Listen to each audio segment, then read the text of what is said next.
Hello and welcome back to Brewer's Bastion, your weekly stop for all your monstrous needs. This week, we've got a trio of angry arthropods crowned by a champion inspired by the real-world lightweight boxing legend of the sea, the mantis shrimp. This tiny titan packs quite a punch, with spring-loaded limbs that can shatter aquarium glass, deliver blows with the speed of a .22 caliber bullet, and even boil the surrounding water from the sheer force of their strikes. So, grab your diving gear and let's plunge into the depths to discover what's lurking beneath the waves this week. As your party scours the briny depths while under the effects of a water-breathing spell, you crest an ocean ridge and are met with the sight of an incredibly intricate underwater city entirely crafted of coral. Large humanoid crustaceans with tridents gleaming, coral armor bristling with spines, and eyes like cold, unblinking pearls swim in guard patrols along the outer walls, and it seems that a small pod has broken off and started heading in your direction. You have just wandered into the territory of the Krillians, and from the looks of it, they are not fond of visitors. Krillians are an intelligent, crustacean-like people whose settlements sprawl across vibrant reefs and rocky shallows. These aren't just random sea critters. The Krillians are organized, fiercely territorial, and bound by a society as intricate as the coral mazes they call home.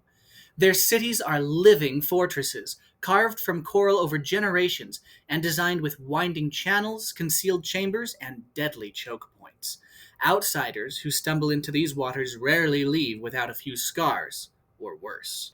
Krillian combatants can be grouped into three primary types: warriors who patrol the reefs and engage in territorial skirmishes, mystics, spiritual leaders, and coral shapers who use deep-sea magic to heal, protect, and manipulate their surroundings, and the fearsome Brine Whisperers, elite champions trained from birth to defend the most sacred coral structures, and Krillian egg chambers.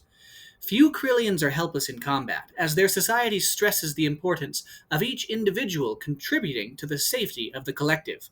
Krillians who are poor fighters, or who refuse to aid their clans in times of war, are often cast out, left to wander the oceans alone until they can redeem themselves, or until an unforgiving open sea claims their lives. So, let's check out these combatants' stat blocks so you can see for yourself whether your party would be sunk in an encounter with these creatures. First, we have the Krillian Warrior, a relentless protector. These CR3 creatures are the bread and butter of the Krillian armies. Thanks to their Guardian ability, they can use their reaction to swap places with any ally targeted by an attack or spell. After all, a dozen injured warriors can heal, and if a whole squad has to sustain wounds to ensure that the entire group survives, that cost is worth the lives they will save. The same logic is followed when it comes to enemies. One dead enemy is far better than 5 wounded ones. These warriors excel at cornering targets and picking off opponents one by one. If 2 or more warriors corner a target, that creature's speed drops to 0. No swimming away, no darting for the surface. You are pinned until they are done with you. Combine that with multi-attack tridents, and they become a dangerous foe even for experienced parties. Next, we have the Krillian Mystic, a tactical spellcaster. Also CR3, the Mystic backs up the warriors with a powerful suite of innate magic. Underwater, their reef-bound magic ability lets them ignore verbal and somatic spell components, meaning that no amount of silencing or binding will stop them from showering spells across the battlefield. And those spells aren't just damage dealers. They control the flow of battle. Hold Person, Hypnotic Pattern, and Wall of Water can pin down adventurers, taking them out of the fight temporarily while the warriors pick off their allies. They can even heal their allies with their recharge ability, Healing Wave, making them a constant thorn in your player's side if left unchecked. The greatest threat that most trespassers will face when confronted by the Krillians, however, is the Brine Whisperer, the clan's apex defender, and the result of our mantis shrimp inspiration mentioned earlier. This CR10 creature is the ocean's executioner. Standing over twice the height of a human and clad in spiked coral plating, the Brine Whisperer can grapple foes with its massive claws and then crush them to pieces, dealing massive damage with no attack rolls required while it's grappling a creature. Its coral carapace punishes melee attackers with jagged spines, and its Reef Guardian trait buffs both its offense and defense when fighting near the coral colonies it is sworn to guard. But the signature move? Sonic Snap, a concussive blast that deals heavy thunder damage and can slow your entire party. Underwater, its range doubles, making it a terrifying crowd control tool in submerged battles. This monster is the encounter centerpiece in a fight with Krillian forces.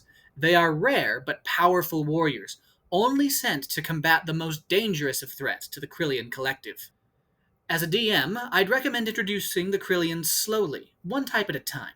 Give your players time to get comfortable with an occasional skirmish with a few warriors or mystics. Then, when you finally introduce the Brine Whisperer, along with warrior and mystic backup, your party will be in for a rude awakening when these formerly simple foes wind up becoming a far more dire threat, particularly because they are teamed up. These creatures thrive on teamwork, meaning that if you want an encounter that will test the limits of your player's power, you'll want to include all three types in a single combat. Of course, Krillians aren't just mindless monsters. They are intelligent enough to communicate, and even to form alliances when needed. Although they may not trust outsiders at first, perhaps your party could find a better way to be an exception to that rule. Let me know in the comments. Would your party fight the Krillians on sight, or would they try a more diplomatic approach first? And hey, if they don't manage to become friends with the first batch of Krillians they encounter, there's always next time. After all, there's plenty of fish in the sea. If you enjoyed this deep dive, hit that like button and subscribe so you never miss a weekly monster. PDF files of all stat blocks are available on my Patreon, and if you want to bring your monster ideas to life, find me on Fiverr. Links are in the description.